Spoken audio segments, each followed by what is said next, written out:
Hello students. आज की इस वीडियो में हम बात करेंगे कम्युनिकेशन स्किल्स फर्स्ट के मोस्ट इम्पॉर्टेंट क्वेश्चन के बारे में। कहाँ कहाँ से क्वेश्चन पूछा जाता है, कहाँ किस पार्ट से सबसे ज़्यादा क्वेश्चन आता है, कौन सा पार्ट बहुत ही इम्पॉर्टेंट है जिसको पढ़ना है आपको। ठीक है, किस टाइप का क्वेश्चन पूछा जाता है, सब कुछ इस वीडियो में डिटेल में बात करेंगे। यह वीडियो फर्स्ट सेमेस्टर स्टूडेंट्स के लिए बहुत ही इंपॉर्टेंट होने वाला है, तो वीडियो को मिस ना करें, एंड तक बने रहें वीडियो में। उसके पहले अगर आप चैनल पर नए हैं तो चैनल को लाइक और सब्सक्राइब कर दें, और टेलीग्राम का लिंक डिस्क्रिप्शन में, टेलीग्राम ज़रूर ज्वाइन करें क्योंकि आपको लेटेस्ट अपडेट वहाँ डायरेक्टली मिल जाया करेगी। तो आइए वीडियो को स्टार्ट करते हैं। सबसे पहले हम जानेंगे कि क्वेश्चन किस प्रकार का पूछा जाता है। तो आप लोग जानते होंगे आपके सिलेबस में पहला टॉपिक है basics of communication. Basics of communication, इसका मतलब कम्युनिकेशन का बेसिक।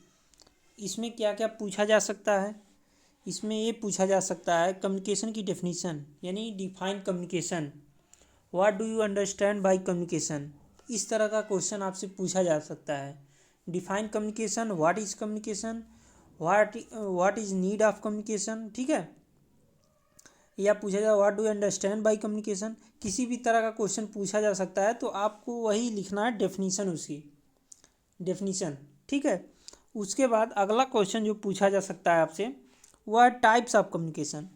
या तो एक ही में पूछ दे कि what is communication and its types, तो आपको कम्युनिकेशन की डेफिनेशन भी लिखनी पड़ेगी और उसके टाइप्स को भी डिफाइन करना पड़ेगा।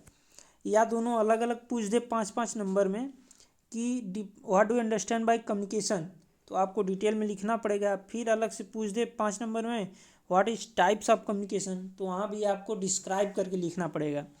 तो आप लोग जानते होंगे टाइप्स ऑफ कम्युनिकेशन पूछेगा तो आप कैसे लिखेंगे। आप लिखेंगे ये यहाँ पे टाइप्स ऑफ कम्युनिकेशन, उसके नीचे एक एरो इस तरह से ड्रॉ करेंगे। उसके बाद यहाँ पे लिखेंगे फॉर्मल कम्युनिकेशन, इनफॉर्मल कम्युनिकेशन। उसके बाद यहाँ पे आता है वर्बल कम्युनिकेशन, और यहाँ पे नॉन वर्बल कम्युनिकेशन। मतलब आपको इस तरह से पहले बनाना पड़ेगा, ट्री बनाना पड़ेगा। आपको ट्री पहले बना लेंगे, उसके बाद सिंपल सिंपल सी हेडिंग डाल करके, उसके बाद ट्री बनाने के बाद आप हेडिंग डालेंगे फॉर्मल कम्युनिकेशन, मतलब जो पहला आपका टॉपिक रहेगा फॉर्मल कम्युनिकेशन। इस तरह से डाल के फिर टॉपिक वाइज आप लिखते चले जाएंगे। ठीक है, इस तरह लिखेंगे तो आपको ज़्यादा आसानी रहेगी और कॉपी भी आपकी फिल होती रहेगी। और नेक्स्ट क्वेश्चन जो पूछा जा सकता है वह है बैरियर्स ऑफ कम्युनिकेशन, मतलब कम्युनिकेशन करने के लिए हमें किन किन बाधाओं का सामना करना पड़ता है।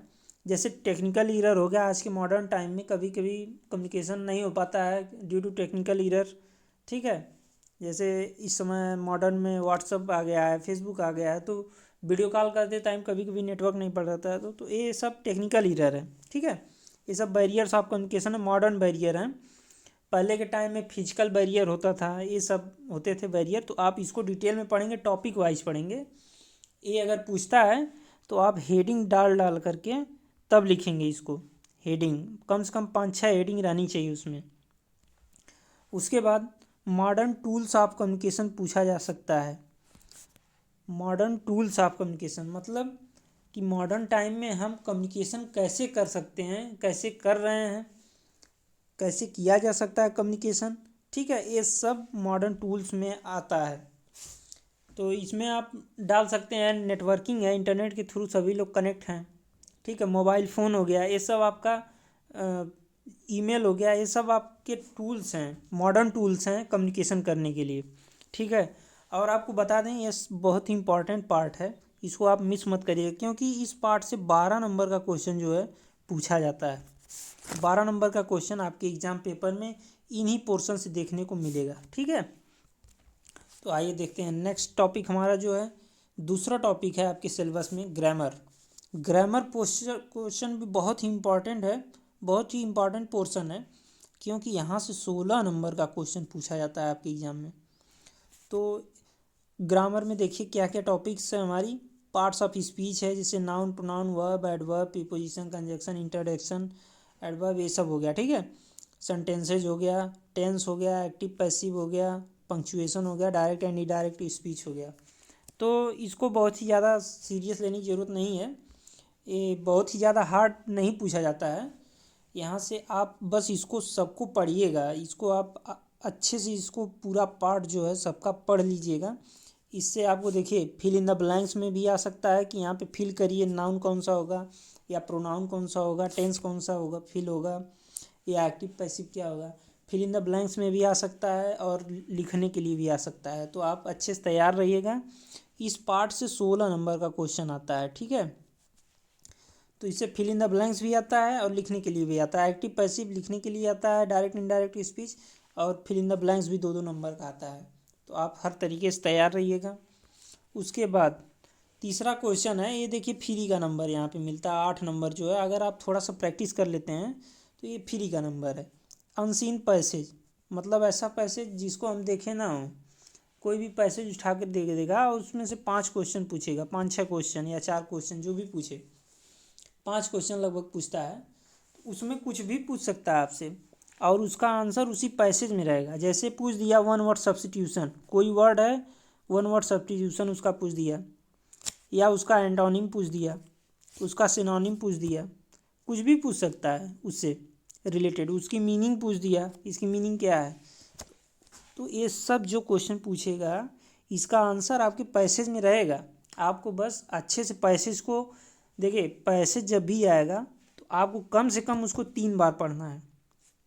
3 बार अगर आप पढ़ लेते हैं, उसका मीनिंग निकाल लेते हैं, तो आप ये सब आंसर अच्छे से दे पाएंगे, ठीक है।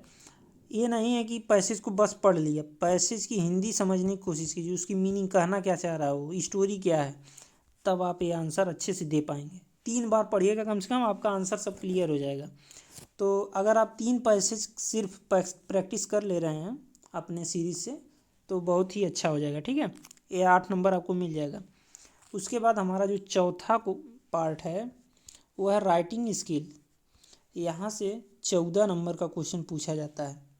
ये भी काफ़ी इम्पोर्टेंट है। यहाँ भी बहुत हार्ड नहीं है, ये भी बहुत ही इजी ही है अगर आप थोड़ा सा अपना माइंड लगा देते हैं। देखिए इसमें लास्ट टॉपिक है, इसमें notice writing. Notice writing 5 number में आता है, ठीक है। और नोटिस राइटिंग एकदम जान लीजिए फ्री का है, एकदम आसान। 50 वर्ड लिखना रहता है, 5 नंबर मिल जाएगा। बस आपका इसमें क्या देखा जाता है, नोटिस में आप क्या लिखें ये मैटर नहीं करता। आपका वर्ड भले कम हो लेकिन उसका जो फॉर्मेट है वो सही होना चाहिए, फॉर्मेट सही होना चाहिए। आप लोग जानते होंगे, आपको पढ़ाया गया होगा, नोटिस राइटिंग हमेशा बॉक्स में रहती है, ठीक। और इंस्टीट्यूट का जो नाम होता है वो कैपिटल लेटर में होता है, डेट कहाँ होती है, टॉपिक कहाँ होती है, हेडिंग कहाँ होती है, मैटर कहाँ से कहाँ क्लोज होता है, नीचे क्या लिखना रहता है, सब कुछ अगर आपका फॉर्मेट सही है तो आपको 5 नहीं तो 4 नंबर कहीं नहीं गया इसमें से, ठीक है। तो आप नोटिस को अच्छे से तैयार करिएगा, इसके फॉर्मेट को पे ध्यान दीजिएगा, अच्छे से आपको नंबर मिल जाएगा। राइटिंग पैराग्राफ, राइटिंग पैराग्राफ में क्या है, कोई भी आपको मतलब स्टोरी लिखना रहता है, लगभग कोई भी टॉपिक आपको दे देगा उस पर पैराग्राफ लिखना रहेगा। पिक्चर कंपोजिशन क्या है, पिक्चर कंपोजिशन कुछ बच्चे नहीं समझ पाते हैं, पिक्चर कंपोजिशन क्या होता है तो हम आपको बता दें। आपके एग्ज़ाम में कोई भी ऐसे पिक्चर ड्रॉ रहेगी, उसमें दिखाया रहेगा कि किसान है, वह खेत जोत रहा है, पीछे आगे बैल चल रहा है, पीछे किसान है, खाद छींट रहा है। तो ये सब मान लीजिए पिक्चर आ गया, तो वही पिक्चर में कहना क्या चाह रहा है आपको वही स्टोरी अपने वर्ड में लिखना रहेगा। 50 वर्ड 100 वर्ड जो भी आपके एग्जाम में दिया रहेगा कि इतने वर्ड में लिखिए, आपको उतने वर्ड में लिखना रहेगा। यही है कम्युनिकेशन स्किल फर्स्ट का पूरा डिटेल। तो आप क्वेश्चन नंबर जो पार्ट दूसरा है 16 नंबर का है, इसको ज़रूर तैयार करिएगा। और जो पहला है ये दोनों छोड़िएगा मत, इन दोनों को अगर यही दोनों पढ़ लेते हैं तो आप पास हो जाएंगे, ठीक है। तो जैसे जैसे मैंने बताया अगर आप इसको फॉलो कर ले रहे हैं तो आप कम्युनिकेशन स्किल में बहुत ही अच्छा करेंगे। तो आज की वीडियो में बस इतना ही, मिलते हैं नेक्स्ट वीडियो में नेक्स्ट अपडेट के साथ।